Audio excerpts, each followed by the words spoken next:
So, yun na nga. Nag-away kami ng boyfriend ko kagabi.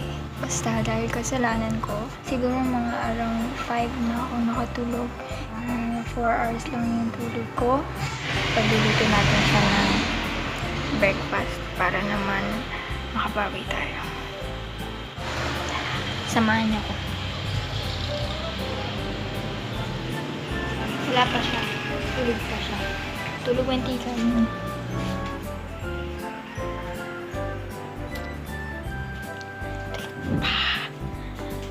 So, ayan ang ating sinaing. Nagluluto na. And ipiprepare naman natin yung ulamin. So, wait lang. Ang bala ko lutuin is magsasangag na naman ako ng rice para naman, alam mo na, yung usual na breakfast natin. Tsaka, siguro, pero di naman yung mahilig sa noodles. Ito, paborito niya to. So, ang lutuin natin for today is ito. Lips na lang kasi wala siyang nabiling hotdog kagabi. So, ito na lang lulutuin ko para may hotdog. Tsaka, egg. Luto tayo ng itlog. Tapos, sinangag. And then, ayun, magtitimpla din ako ng coffee. Hindi ko alam kung gusto niya mag-coffee na yun, pero gusto ko mag-coffee. So, ayaw niya mag-coffee. Ay, akin na lang. Tapos, yun sa boses ko, guys. Hindi ko masyadong malakas kasi baka makinig na. And, medyo po kasi pati ako meron akong sore throat. Ito tayo. Kasi usually siya kapag kakain siya ng itlog or sausage, nagke-ketchup yung hindi pwedeng mag-ketchup. Pero kapag ito, yung sabaw nito, inom niya.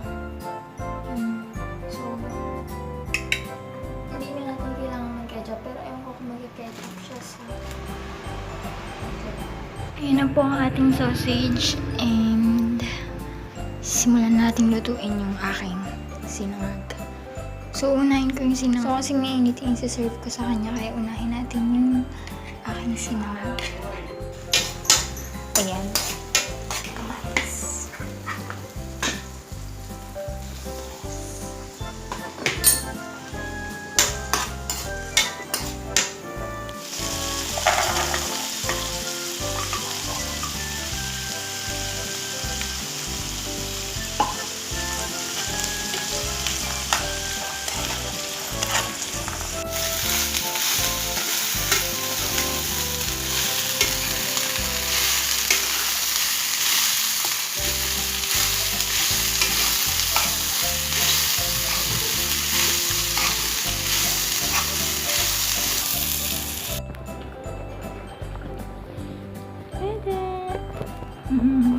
Ano sasabihin?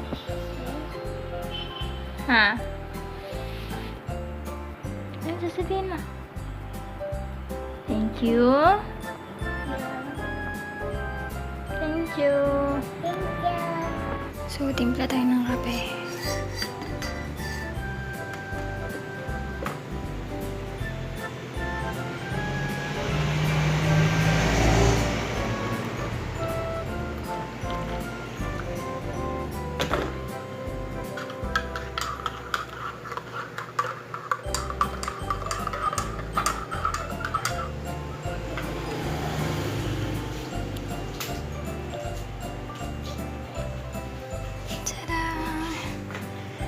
Ready na ang ating breakfast.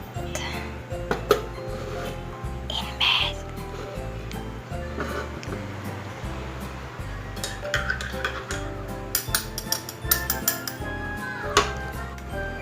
Tulog pa.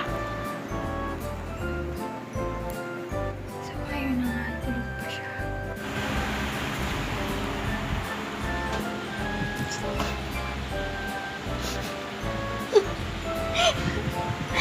Gising na.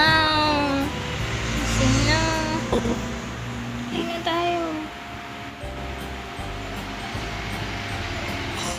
Kain na tayo. Wait lang. 5 minutes na naman. Lalamig na yung pagkain, no? Sayang naman yung kape.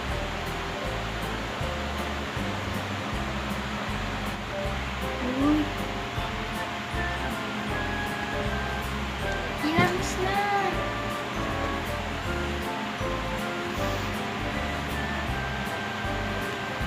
Hello?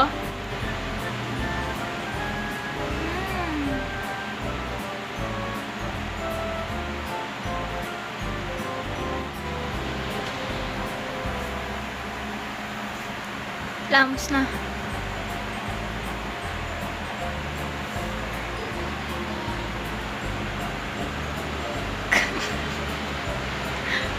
Tutulog pa din. Napuyat ka. Ha? Napuyat ka? Hindi. Makas ka natulog. Paano ko?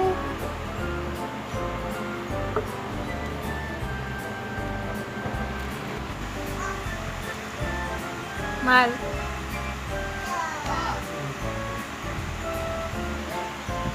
Ang masasabi mo sa rito ko?